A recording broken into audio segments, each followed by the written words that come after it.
Bonjour, bonjour, ou bonsoir peut-être. Au moment où j'enregistre, on est le soir ici, mais j'ai allumé toutes les lumières. Il est peut-être 22h30 environ.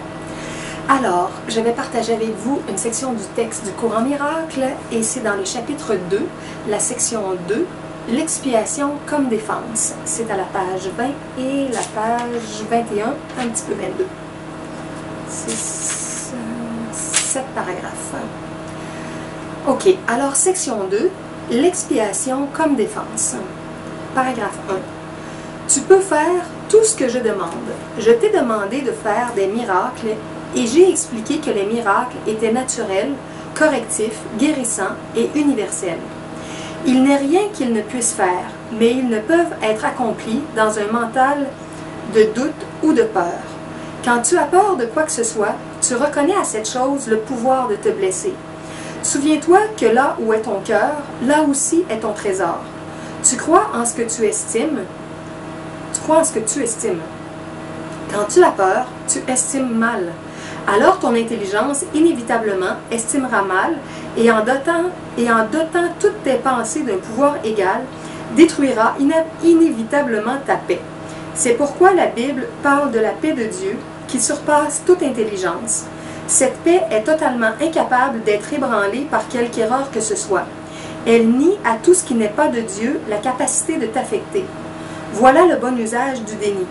Il n'est pas utilisé pour cacher quoi que ce soit, mais pour corriger l'erreur. Il porte toute erreur à la lumière, et puisqu'erreur et ténèbres sont la même chose, il corrige l'erreur automatiquement. Paragraphe 2. Le véritable déni est un puissant mécanisme de protection. Tu peux et tu devrais nier toute croyance voulant que l'erreur peut te blesser. Ce genre de déni n'est pas une dissimulation, mais une correction. Ton mental juste en dépend. Le déni de l'erreur est une solide défense de la vérité, mais du déni de la vérité résulte la malcréation, les projections de l'ego. Au service du mental juste, le déni de l'erreur libère le mental et rétablit la liberté de la volonté. Quand la volonté est vraiment libre, elle ne peut malcréer parce qu'elle ne reconnaît que la vérité. Paragraphe 3. Tu peux défendre la vérité aussi bien que l'erreur. Les moyens sont plus faciles à comprendre une fois que la valeur du but est fermement établie. La question est de savoir à quoi ils servent. Chacun défend son trésor et fait cela automatiquement. Les vraies questions sont: quel est ton trésor et à quel point est-il précieux? Quand tu auras appris à considérer ces questions et à les rapporter à toutes tes actions, tu auras peu de difficultés à clarifier les moyens. Les moyens sont disponibles à ta demande. Tu peux toutefois gagner du temps si tu ne prolonges pas indûment cette étape. Elle sera réduite incommensurablement si le point de mire est le bon. Quatrième paragraphe. L'expiation est la seule défense qui ne peut pas être utilisée de manière destructrice parce que ce n'est pas un mécanisme que tu as fait. Le principe de l'expiation était en vigueur bien avant que l'expiation n'ait commencé. Le principe était l'amour et l'expiation était un acte d'amour. Les actes n'étaient pas nécessaires avant la séparation parce que la croyance en l'espace et le temps n'existait pas. Ce n'est qu'après la séparation que l'expiation et les conditions nécessaires à son accomplissement ont été planifiées. Il fallait alors une défense si formidable qu'elle ne pouvait pas être mal utilisée, bien qu'elle puisse être refusée. Toutefois, le refus ne pouvait pas la changer en arme pour l'attaque, caractéristique inhérente aux autres défenses. L'expiation devient ainsi la seule défense qui ne soit pas un glaive à deux tranchants. Elle peut seulement guérir. Cinquième paragraphe. L'expiation fut intégrée dans la croyance espace-temps pour mettre une limite aux besoins de cette même croyance et pour finalement compléter l'apprentissage. L'expiation est l'ultime leçon. L'apprentissage lui-même est temporaire, comme les salles de classe où il a lieu. L'aptitude à apprendre n'a aucune valeur quand le changement n'est plus nécessaire. Ceux qui sont éternellement créateurs n'ont rien à apprendre. Tu peux apprendre à améliorer tes perceptions et tu peux sans cesse devenir un meilleur apprenant.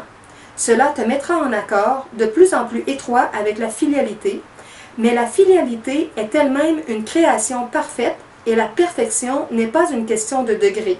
C'est seulement tant qu'il y a croyance dans les différences qu'apprendre est signifiant.